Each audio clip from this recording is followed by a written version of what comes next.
Delhi MCD के 12 वार्डों के लिए हुए उपचुनाव का आज नतीजा सामने आ जाएगा। बताते चले कि 30 नवंबर को हुई मतदान में कुल 38.51% वोटिंग हुई है। वहीं 51 उम्मीदवारों की किस्मत का आज फैसला भी होगा। वोटों की गिनती के लिए 10 काउंटिंग सेंटर बनाए गए हैं। उपचुनावों की मतगणना कड़ी सुरक्षा के बीच हो रही है। सुबह 8 बजे से ही वोट काउंटिंग जारी है। नतीजे दोपहर तक घोषित होने की संभावना भी जताई गई है। तो आपको बता दें कि दिल्ली एमसीडी उपचुनाव का रिजल्ट घोषित होने जा रहा है। 12 वार्डों के लिए ये उपचुनाव हुआ था और 51 उम्मीदवारों की किस्मत का आज फैसला भी हो जाएगा। सुबह 8 बजे से ही कड़ी सुरक्षा के बीच काउंटिंग शुरू हो चुकी है।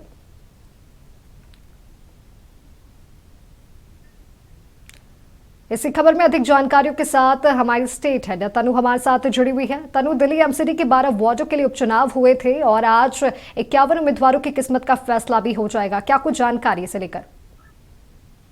बिल्कुल माधवी, देखिए आज राजधानी दिल्ली के लिए बहुत बड़ा दिन है क्योंकि एमसीडी के जो 12 वार्ड के उपचुनाव थे उसकी वोट काउंटिंग जो है वो आज सुबह 8 बजे से ही शुरू हो गई है। और अभी तक देखिए कोई आधिकारिक रिजल्ट तो घोषित नहीं हुआ है, उसमें अभी समय लगेगा। लेकिन जो काउंटिंग सेंटर्स पर जो प्रोसेस है वो तेजी से चल रहा है और बीजेपी, आप और कांग्रेस के बीच देखिए टक्कर है। लेकिन जो कांटे की टक्कर है वो बीजेपी और आम आदमी पार्टी के बीच में है। और बीजेपी देखिए अगर सभी जो 12 सीटें हैं वो अगर जीत गई तो जो कुल सीटें हैं वो 127 हो जाएगी, जो कि बहुमत के भी बहुत करीब होगी। तो देखिए 10 काउंटिंग सेंटर्स है, जैसे कि राउज एवेन्यू हो गया, साथ ही पुष्प विहार है, द्वारका है और कंझावला है। तो यहाँ पर सुबह 8 बजे से गिनती शुरू हो गई है। और सुरक्षा के लिए भी देखिए 1800 पुलिसकर्मी जो है और पैरामिलिट्री कंपनियां जो है, लगभग 10 पैरामिलिट्री कंपनियां हैं माधवी, जिनको तैनात किया गया है, जिससे कि कोई भी जो अप्रिय घटना है वो ना घट सके।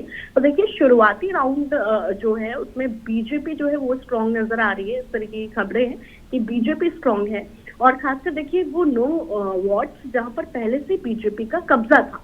और आम आदमी पार्टी भी कुछ वार्ड्स में चुनौती देती हुई दिखाई देगी। जिस तरीके से हम लोग भी ग्राउंड पर मौजूद थे, हालात देख रहे थे, तो कुछ वार्ड्स ऐसे हैं जहां पर आप भी जो है वो थोड़ी स्ट्रांग होगी।